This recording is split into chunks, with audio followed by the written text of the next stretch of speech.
자랑할 것이 없으니 그리스도로 말미암아 세상이 나를 대하여 십자가에 못 박히고 내가 또한 세상을 대하여 그러하니라. 아멘. 한 번 더 읽을게요. 시작. 그러나 내게는 우리 주 예수 그리스도의 십자가 외에 결코 자랑할 것이 없으니 그리스도로 말미암아 세상이 나를 대하여 십자가에 못 박히고 내가 또한 세상을 대하여 그러하니라. 아멘. 네, 오늘은 사순절 우리 첫째 주일을 맞으면서 십자가를 자랑하라 이렇게 제목을 정했습니다. 그리고 말씀을 전하는데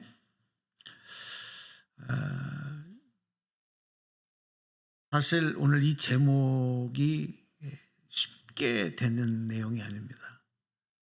십자가를 자랑하는 일이 이렇게 자연스럽게 이루어질 수 있는 일이 아니고 그것을 깨닫고 알아야만 되는 일이다. 그래서 이게 굉장히 무거운 제목입니다. 십자가를 자랑하라. 이게 무거운 제목이에요. 우리가 이제 지난 수요일부터 이제 사순절을 맞아서 시작되었는데, 그런 사순절의 의미는 한번 우리 그 앞에 내용을 한번 보실까요? 사순절의 의미는 한번 소리내서 같이 읽어보세요. 우리 잘 알고 계시지만 시작. 부활절까지 40일을 예수님의 십자가의 고난과 죽으심을 기억하고 묵상하면서 주님의 고난에 동참하는 마음으로 절제하며 기도와 경건의 생활을 실천하는 기간입니다. 여기 이제 사순절입니다. 그러니까 사순절이라고 하는 것은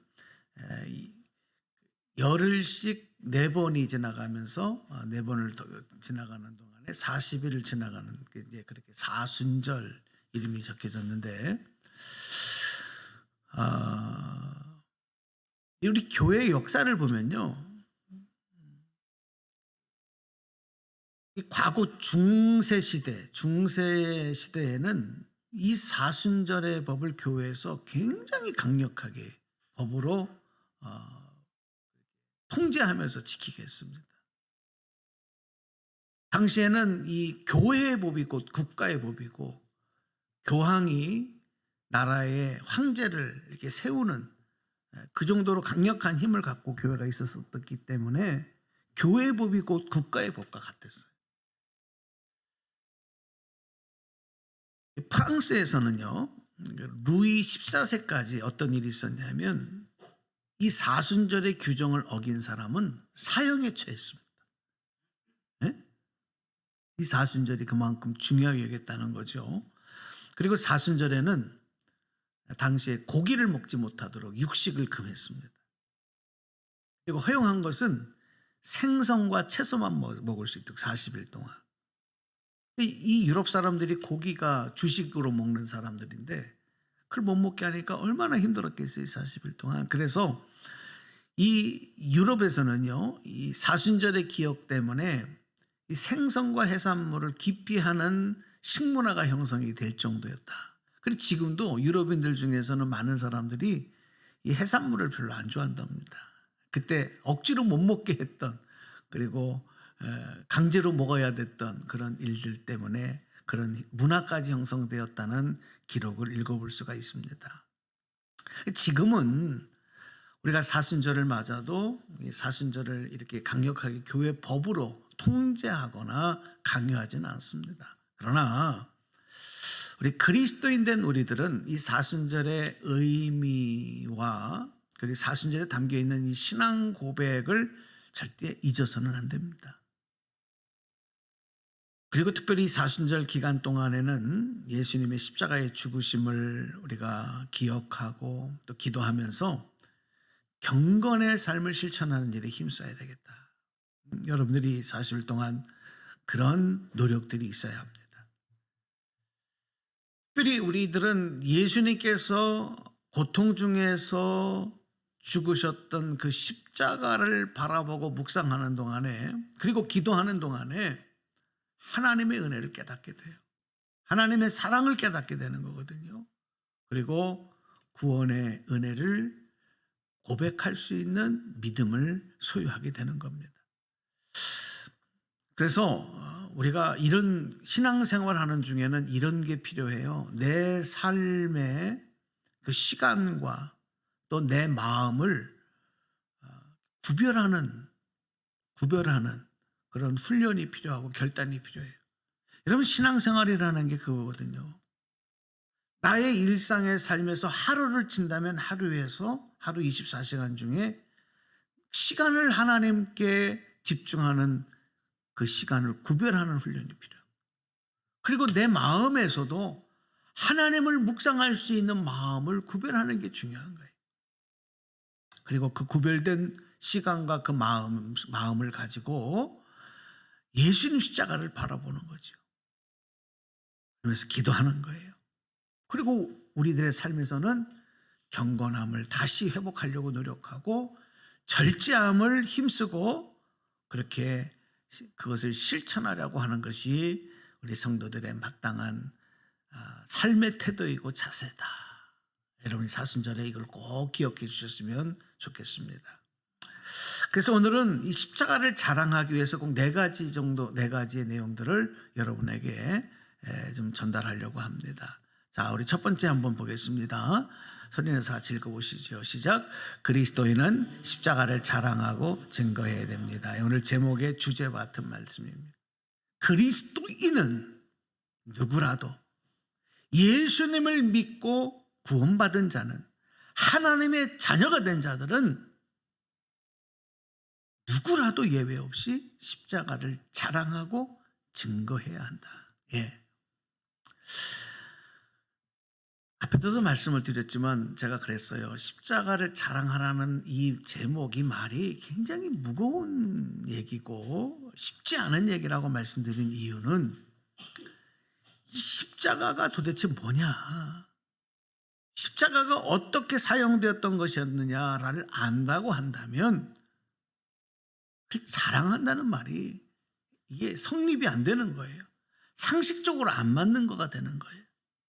왜냐하면 이 십자가의 원래 용도는 여러분 잘 아시듯이 뭐였습니까? 사형틀이었습니다. 사형틀. 그것도 아주 극악한 죄를 지은 죄인들을 처형하는 사형틀로 쓰던 것이 이 십자가예요. 이 고대 로마에서 많은 여러 사형 제도가 있었는데 그 중에서 십자가형은 특별히 그 사형 그 방법 중에서도 극형을 처해서 처형할 때 쓰는 게 이 십자가형이었습니다. 이 말은 뭐예요? 죄수를 가장 고통스럽게 죽는 그 순간까지 그 죄의 값을 치르도록 가장 참혹하게 고통스럽게 죽게 만드는 그 형틀이 십자가 형틀이었다는 겁니다. 그래서 대체적으로는 기록에 보니까 로마에서는 이 노예를, 그러니까 주인에게 대적을 했거나 아니면은 탈출을 했거나 하는 그런 노예들을 처형할 때 십자가형이 했다 그래요. 그리고 또 한 가지는 국가를 전복시키려고 하는 이런 반역죄, 반란죄, 이런 정치적으로 큰 죄를 지은 사람들을 처형할 때 이 십자가형을 처하면서 사람들에게 이런 경각심을 준 거죠. 고통 중에 죽어가는 죄인들을 보이면서 나무에 매달린 죽어간 그 시체들을 보면서 그렇게 하지 못하도록 사용한 거예요. 이 십자가형이 무섭고 끔찍한 것은 죄수가, 거기에 매달린 죄수가 죽지 않는 겁니다. 이게 무서운 겁니다. 죽지 않는 동안에 어떻게 되느냐 하면 계속 고통을 당하는 거예요. 견딜 수 없는 그 참혹한 고통을 견디면서 차라리 죽으면 좋겠는데 안 죽는 거예요. 그래서 오랫동안 그곳에서 육체적인, 정신적인 그 극도의 한계 상황을 넘어가는 그런 참혹한 고통을 견뎌냈던 것이죠. 그러면서 서서히 죽어가게 만드는. 그래서 기록에 보니까 이런 기록도 있더라고요. 그 십자가형을 당한 죄수가 그 고통을 당하고 며칠 동안 죽지를 않으면 그 사람은 끄집어내려서 자유를 줬대요. 네가 당할 만큼 고통을 당했다. 그래. 그 정도의 극심한 고통이었다. 기록에 보니까 연구자들이 이후에 이 십자가형에 대한 연구를 해봤어요. 그랬더니 이 십자가 형틀에 못 박힌 사형수는요, 그 고통 때문에 대략 한 1000번 정도, 죽을 때까지 1000번 정도를 기절했다 깨어났다 기절했다 깨었다 깨어났다를 반복한다는 거예요. 그거는 뭐냐? 고통 때문에. 근데 안 죽어요. 죽고 싶어도 죽을 수 없는 상태에 있는 그 고통을 느끼고 마지막 숨이 끊어지는 그 순간까지 그걸 느끼게 하는 거예요. 그게 너무 참혹한 거죠. 뿐만이 아니라 오늘은 조금 우리가 이렇게 비위가 좋지 않을 이야기도 좀 한번 해보려고 그래요. 사실 이런 얘기는 설교 시간에 잘 표현하지 않아요. 십자가에 달려서 죽어가는 사형수의 모습을 사람들이 눈을 뜨고 볼 수 없었다는 거예요. 왜냐하면 너무 참혹하고 그리고 역겹고 구역질나게 혐오스러운 모습으로 죽어가기 때문에. 우리가 이제 지저스 크라이스트라고 하는, 지저스 크라이스트 맞죠? 그 영화 패션 오브 크라이스트인가? 네, 그 영화에서 우리가 이제 그 영상들을 봤는데, 사실 그 영화에서 표현된 예수님이 십자가에 죽으시는 그 모습이 이런 기록들에 근거해서 만들어진 영화라 하는 그런 내용도 있습니다. 이 십자가에 달리기 전에 이 죄수들은 채찍형을 받습니다. 그런데 십자가형을 받은 사람에게는요, 채찍질을 안 했대요. 왜냐하면 이 채찍질을 하면, 채찍에는 보통 한 39개 정도의 이 줄기들이 있고 거기에는 날카로운 그 갑각류들, 그런 철사들, 그 쇠붙이들을 붙여놔서 그걸 사람을 때리면은 그냥 채찍이 아니라 온몸에 그 세포와 근육까지 다 이게 뜯겨져 나가는 거예요. 그러니까 여러분, 예수님이 그 채찍을 맞으셨으니 얼마나 고통스러워요. 심지어는 이 내장까지도 막 흘러나올 정도의 참혹한 모습이었다는 거예요. 그 상태로 십자가에 타는 거예요. 그러니까 정말 참혹한 사람은 십자가를 때리지 않아요. 채찍을 때리지 않는 것은 그렇게 하면 더 빨리 죽으니까. 늦게 죽게 하려고 채찍질을 안 했다 할 정도예요. 이런 상태로 십자가에 매달린 죄수의 온몸에서는 몇 날 며칠을 지나는 동안에 온몸에 고름과 진물이 흘러내리고 악취가 나고 전신이 서서히 썩어 들어갔다는 거예요. 그래도 안 죽는 거죠. 그렇게 오랜 시간 지속적으로 그런 극한 고통이 이제 임하면서 육체 안에 있는 모든 그 체액들이 다 빠져나오는 거예요. 신체에 남아있던 소변, 대변도 다 나오면서 그것이 그 상처와 어우러져서 온몸에 뒤범벅이 되니까, 여러분, 그것을 십자가형에 달린 죄수는 쳐다볼 수도 없었다는 거예요. 너무 구역질 나고 너무 처참하게 죽은 모습이기 때문에. 보통 우리가 예수님이 십자가에서 죽으신 모습을 생각을 할 때 예수님이 채찍에 맞아 온몸에 상처가 입으시고 피 흘려서 죽으신 고통이다라고 정도만 알고 있지만, 제가 이런 기록들을 이렇게 보니까 그런 우리가 알고 있는 상식은 100분의 1도 1000분의 1도 안 되는 거예요. 예수님이 그곳에 당하신 고통은 참혹한 고통이었다는 것이죠.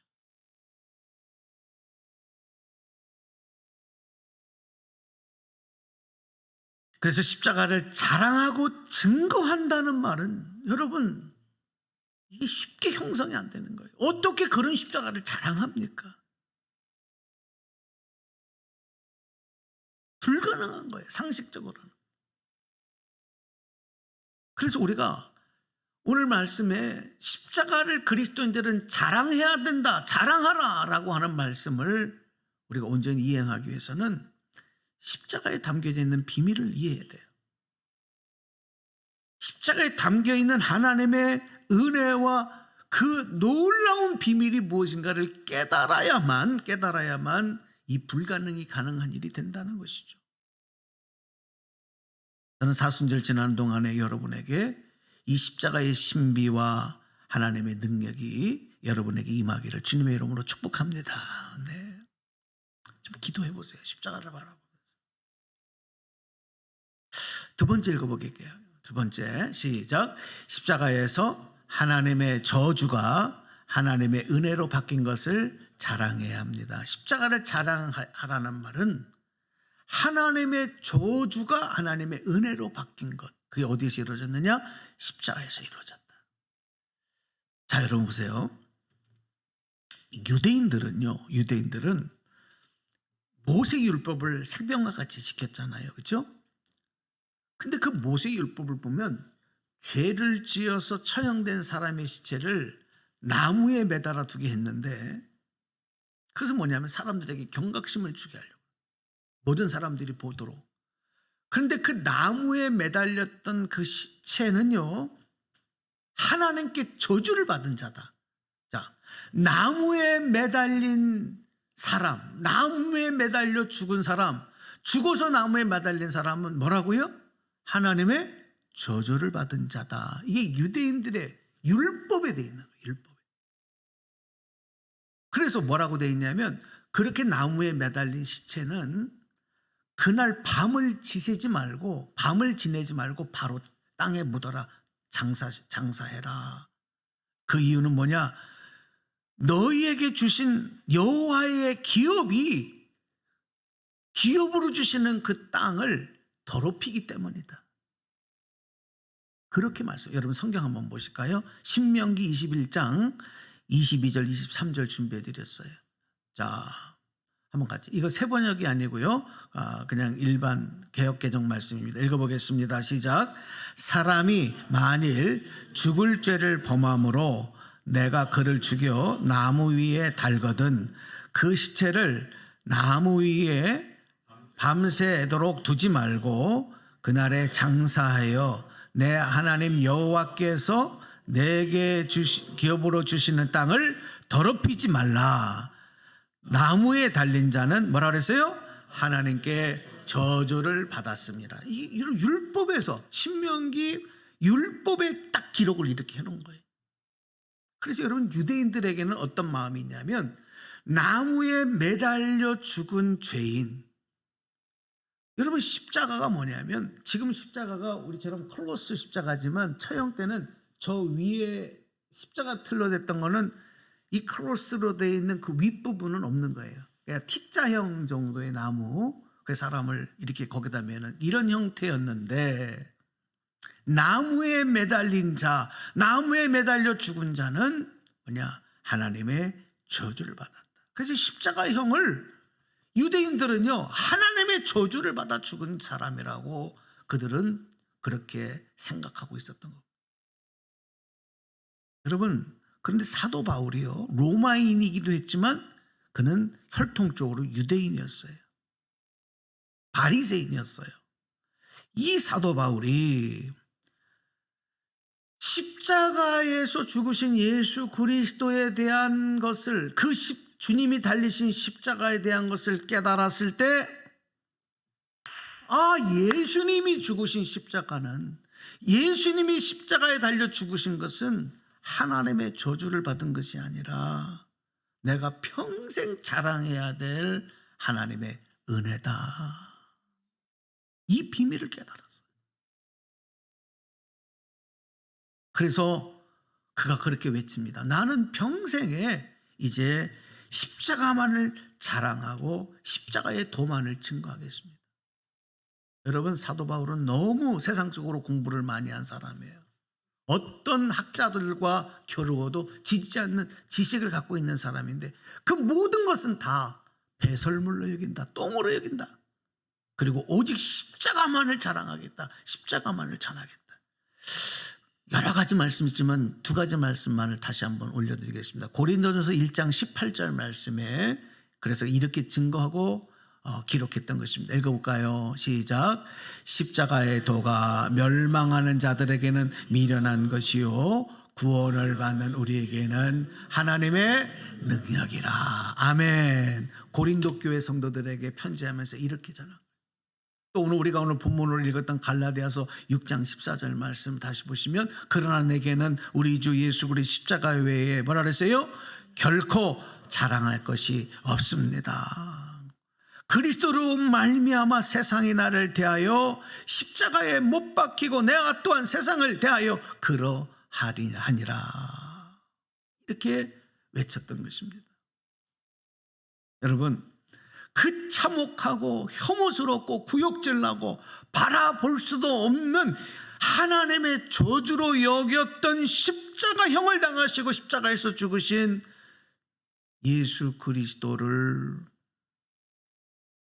사도 바울은 어떻게 내가 자랑할 분, 그분이 달리신 그 십자가는 그런 하나님의 저주를 받고 하나님의 가장 극악한 혐오스러운 십자가가 아닌 내가 자랑하고 증거해야 될 그런 십자가였을까 하는 것을 어떻게 깨달을 수 있었을까요? 그 안에 담겨있는 십자가의 비밀은 그것이었습니다. 바로 예수님은 죄인이 아니고 예수님은 죄 없으신 분, 하나님의 아들이신데 그분이 그 십자가에 달려 죽어야 했던 것과 같은 마땅히 극악한 죄인이었던 우리를 대신해서 그곳에서 우리의 죄값을 대신 다 치러주시고 담당하시고 죽으신 그것이 십자가라는 것. 그래서 십자가는 하나님의 저주가 아니라 하나님의 은혜다. 이거를 바울이 깨달은 거예요. 오늘 여러분 십자가를 바라보고 묵상하는 동안에 바울이 깨달았던 이런 은혜와 감사가 오늘 저와 여러분에게도 임하기를 축복합니다. 할렐루야. 자, 세 번째 보겠습니다. 자, 다시 한번 시작. 십자가는 우리 죄를 대신 감당해 주신 대속의 십자가임을 자랑해야 합니다. 마태복음 9장 2절에 보니까 이런 말씀이 기록되고 있어요. 마태복음 9장 2절. 침상에 누운 중풍병자들을 사람들이 데리고 오거늘 예수께서 그들의 믿음을 보시고 중풍병자에게 이르시되 작은 자야 안심하라 내 죄 사함을 받았느니라. 자, 여러분 이 말씀을 가만히 보시면 예수님이 중풍병자를 데리고 왔을 때 그 병자를 고치시는 과정에서 뭐라고 그 중풍병 네 죄가 사함을 받았느라 그렇게 말씀하시잖아요. 그러면 예수님에게는 어떤 권능이 있으신가 하면 죄를 용서해 주시고 죄를 사해 주시는 권세가 예수님에게 있어요. 믿으시기 바랍니다. 아멘입니까? 예수님에게는 그런 권세가 있는 거예요. 자, 그래서 마태복음 9장 6절을 보니까 또 이렇게 기록이 돼요. 우리 소리내서 같이 읽어봐요. 그러나 시작. 그러나 인자가 세상에서 죄를 사하는 권능이 있는 줄을 너희로 알게 하려 하노라 하시고 뭐라 그랬어요? 중풍병자에게 말씀하시되 일어나 내 침상을 가지고 집으로 가라 하시니 예수님은 예수님에게 죄를 사해 주시는 권능이 있는지를 우리에게 알려주시기를 원합니다. 그분이 예수님의 그분이 우리의 죄를 용서해 주신 분이에요. 그런데 여러분 여기서 우리가 질문이 생겨요. 아니 그냥 그러면 말씀으로 우리 죄를 사해 주시면 되지. 중풍병자에게 하셨던 것처럼 너희들의 죄가 사해노라 그러면 되지. 왜 친히 예수님이 그 험악한 고난과 고통 십자가형을 친히 당하셨을까? 죄도 없으신데. 그래서 우리에게는요 그 일이 십자가에서 죽으신 예수님의 죽으심이 나를 위한 대속의 죄값을 내 죄를 대신해서 죄값을 담당하시고 그들의 죄를 치루어 주신 대속의 죽음이시라는 것을 우리가 깨달을 때 감사하지 않을 수 없는 거예요. 그리고 자랑하지 않을 수 없는 것입니다. 마지막 네 번째 읽어보겠습니다. 네 번째 시작. 십자가는 마귀의 일을 멸하기 위한 것임을 자랑해야 합니다. 요한일서 3장 8절에 이런 말씀이 또 기록됩니다. 요한 1서 3장 8절 읽습니다. 시작. 죄를 짓는 자는 마귀에게 속하나니. 죄를 짓는 자는 뭐라 그랬어요? 마귀에게 속한 자라는 거예요. 그래서 계속 읽으세요. 마귀는 처음부터 범죄함이라. 하나님의 아들이 나타나신 것은 뭐라고요? 마귀의 일을 멸하려 하심이라 그랬어요. 여러분, 우리가 죄인이 됐잖아요. 에덴 동산에서 선악과를 따먹으면서부터 죄인이 됐잖아요. 원래 우리는 하나님의 자녀인데, 하나님의 형상을 닮은 하나님이 친히 만들어주신 하나님의 속한 하나님의 자녀인데 우리가 죄인이 됐잖아요. 죄를 범했잖아요. 그 순간 우리는 뭐냐면 하나님께 속한 자가 이제는 마귀에게 속한 자가 된 거예요. 마귀의 죄를 범죄하게 하고 죄를 다스리는, 죄를 통해서 우리를 넘어뜨리려고 하는 마귀의 속한 자가 되어서 그 죄의 사슬에서 스스로 벗어나지 못하는 거예요. 저는 이 내용을 이렇게 이해해요. 여러분, 동물의 왕국 같은데 이런 다큐멘터리를 보면 이 짐승들이 다니다가 이런 덫에 걸려요. 그럼 어떻게 합니까? 빠져나오려고 어떻게 합니까? 몸부림을 칩니다. 그렇죠? 그럼 어떻게 됩니까? 빠져나옵니까? 몸부림치면 몸부림칠수록 어떻게 돼요? 더 올라져요. 더 엉켜져요. 그 덫이 더 살을 파고 들어와요. 그래서 죽어요. 여러분, 죄의 사슬에 얽혀 매인 죄인 되었다는 것은 우리의 힘으로는 빠져나올 수 없는 거예요. 그래서 죄의 노예가 되고 죄의 종된 자가 된 것이죠. 이 일을 누가? 마귀가, 악한 사단 마귀가. 예수님이 십자가에서 죽으신 것은 그런 마귀의 권세를 멸하기 위하셨다. 여러분, 예수님께서 십자가에서 그 혹독한 육체적인 정신적인 고통을 감당하시고 죽으시면서 우리의 죄값을 치루시면서 우리에게 어떻게 됐습니까? 구원의 문을 열어주셨어요. 아멘. 우리에게 구원이 되셨는 줄로 믿습니다. 이건 무슨 얘기냐면 죄의 사슬에 얽혀 매여져 있던 우리에게 자유함을 주신 거예요. 포로된 자가 자유함을 얻은 것처럼 우리에게 새로운 생명, 그 죄의 사슬에서 벗어나게 하셨단 말이죠. 이것은 무슨 얘기냐? 예수님이 우리를 구원하셔서 우리를 하나님의 자녀가 되게 하신 것은 그것이 그래서 마귀의 일을 멸하시는 일이다 이거예요. 예수님이 십자가에서 하신 일은 우리의 죄를 구원하신 일이지만 더불어서 마귀의 일을, 마귀를 멸하시는 역사를 이루셨다. 그래서 자랑해야 된다는 거예요. 하나님의 법을 보면 하나님의 법은 반드시 죄에 대해서는 그 죄의 대가를 치르게 하십니다. 죄의 값은 내가 치러야 돼요. 용서를 해줘도 그 대가는 치러야 돼. 그걸 우리가 어디서 보면 아냐면 다윗이 범죄했을 때를 보면 알아요. 침상을 적시도록 눈물로 회개했지만 하나님이 그 다윗을 용서하시지만 그 죄의 값은 치러야 돼. 그게 여러분 밧세바 사이에서 난 아들이 죽는 거예요. 하나님은 죄에 대해서는 단호하십니다. 그 죄에 대해서는 반드시 정죄하신다는 거예요. 그런데 인간이 죄인으로 전락하고 난 뒤에 하나님께서는 인간을 정죄하시기 전에 인간의 죄에 대한 대가를 반드시 치러야 되지만 그건 뭐냐면 죽음으로, 생명으로 그것을 치러야 된단 말이에요. 그 모든 사람들이 다 죽어야 돼. 그러니까 하나님께서 어떤 제도를 만드셨냐면 그 인간의 죄를 짐승에게, 제물로 삼은 짐승에게 전가시킬 수 있도록 해주시고 그것을 일시적으로 보류시켜 주시는 법을 만드셨어요. 우리가 죽는 날까지, 이 육체가 죽는 그날까지 우리의 죄의 문제에 대해서는 그런 일을 반복해야 돼. 그게 뭐냐면 제사법입니다. 구약에 나오는 제사법이 그거예요.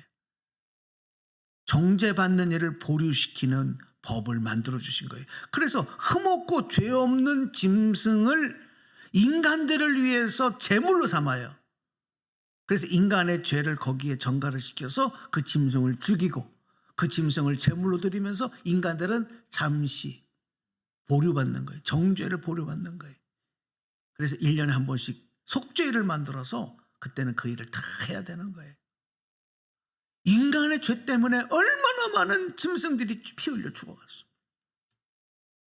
그래서 요세푸스라고 하는 역사학자는 예루살렘의 속죄일이 되어지면 그 죽어가는 그 짐승들의 울음소리와 그들이 죽어 흘린 그 피가 강을 이루었다. 그 비린내가 천지를 진동했다. 이것이 다 인간들의 죄가 만들어낸 결과였다. 이런 기록을 역사학자가 했던 것입니다. 여러분, 예수님께서 마귀의 일을 멸하시고 죄의 문제를 해결하셔서 예수님이 그 모든 짐승이 아닌, 그리고 일시적인 죄의 보류가 아닌 우리에게 영원한 죄 사함을 주시기 위해서 예수님이 어린 양 제물이 되신 거예요. 그리고 십자가에서 우리를 위해서 대속해 주시는 제물이 돼 주셨어요. 우리의 모든 죄를 담당하셨어요. 그리고 우리를 위해서 피 흘려 주셨어요. 그리고 죽으셨어요. 누구든지 이제는 죄인들이 그 예수 그리스도를 나의 그리스도로 영접하기만 하면 이제는 반복해서 짐승을 죽이지 않아도 되고, 짐승에게 내 죄를 전가시켜서 죄를 보류시켜도 정죄를 보류시키는 일이 아니라 예수를 믿기만 하면 구원받고 하나님의 자녀가 되는 축복과 권세를 허락하셨는 줄로 믿습니다. 여러분 깨달아지시죠? 그래서 십자가를 자랑해야 된다. 십자가는 하나님의 저주가 아닌 우리를 향한 하나님의 은혜요 구원의 아름다운 방법이었다. 오늘 이 말씀을 여러분에게 드리면서, 오늘 말씀이 여러분, 우리 그리스도인들이 예수 믿는 동안에 반드시 알아야 되는 거고요, 반드시 이해하셔야 되는 것이고요, 기도할 때마다 이 일을 계속 묵상하고 고백하며 나가야 되는 거예요. 오늘 여러분들 십자가를 자랑하시고 십자가의 은혜를 누리시고 영생의 복을 누려가는 하나님의 자녀들 다 되시기를 주님의 이름으로 간절히 축복합니다. 축원합니다. 네, 자, 우리 결단하는 찬양하겠습니다. 주의 손에 나의 손을 포개고 하는 찬양인데요, 우리 가사를 오늘 말씀과 생각하면서 함께 고백하겠습니다.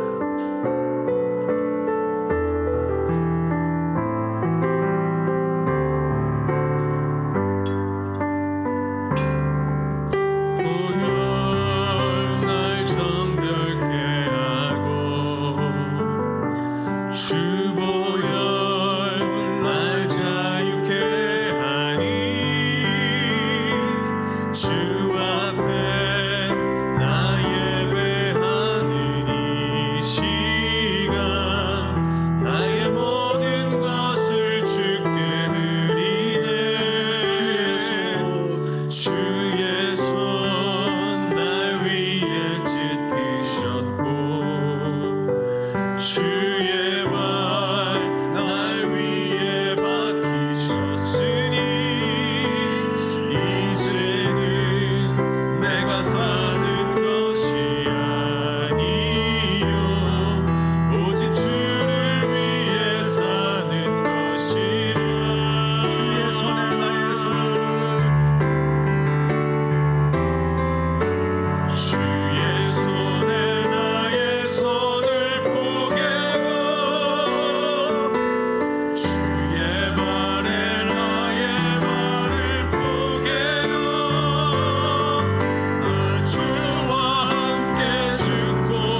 두 손을 가슴에다 얹으실까요?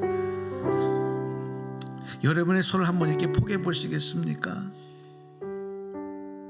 여러분의 가슴에 댄 손은 여러분의 손이고 그 외에 여러분의 손을 덮은 손이 주님의 손이라고 한번 느껴보십시오. 그 손은 십자가에서 나를 위해 못 박히신 손이에요. 주님의 발 십자가에 못 박힌 그 발 위에 나의 발이 포개어 못 박히고 주님과 함께 우리는 죄인된 우리는 죽었습니다. 주님의 부활하심으로 인해서 우리는 다시 새 생명을 얻었습니다. 여러분, 이것이 십자가의 신비고 예수님의 죽으심의 신비입니다. 오늘 여러분, 이 말씀이 십자가를 자랑하라는 외침이 바울 사도의 외침만이 아니라 오늘 나의 외침이 되고 나의 고백이 되게 하여 주옵소서. 나의 흉악한 죄가 예수님으로 인해서 깨끗하게 씻김 받았고 하나님은 그런 우리를 의인이라고 인정해 주시고 거룩하신 하나님의 자녀로 삼아 주시고 하나님을 아버지라 부를 수 있는 권세까지 주셨습니다. 어찌 감사하지 않을 수 있습니까? 어찌 자랑하지 않을 수 있습니까? 오늘 우리 결단하면서 이 사순절 동안 더욱 십자가를 묵상하고 주님의 고난에 동참하며 십자가를 자랑하는 신앙으로 무장되기를 원합니다. 우리 잠깐 결단하며 기도하시기를 바랍니다. 하나님 감사합니다. 오늘 주님의 손이 잡아주시고 주님의 하나님 우리의 모든 흉악한 모든 죄 예수님의 고난과 고통을 통해서 씻김받아 우리의 모든 죄의 값을 치러주신 그 흉악한 고통 가운데 모든 죄의 값을 치르신 주님의 은혜를 깨닫게 하시고 하나님 십자가의 은혜가 하나님의 감사하게 하여 주시옵소서. 하나님 이 십자가를 자랑하며 하나님의 영광에 나갈 수 있도록 도와주시고 그 풍성한 하나님의 은혜 속에서 감사와 찬양을 잃어버리지 아니하고 그 영광으로 나갈 수 있도록 은혜 내려 주시옵소서. 맞습니다. 하나님 오늘의 이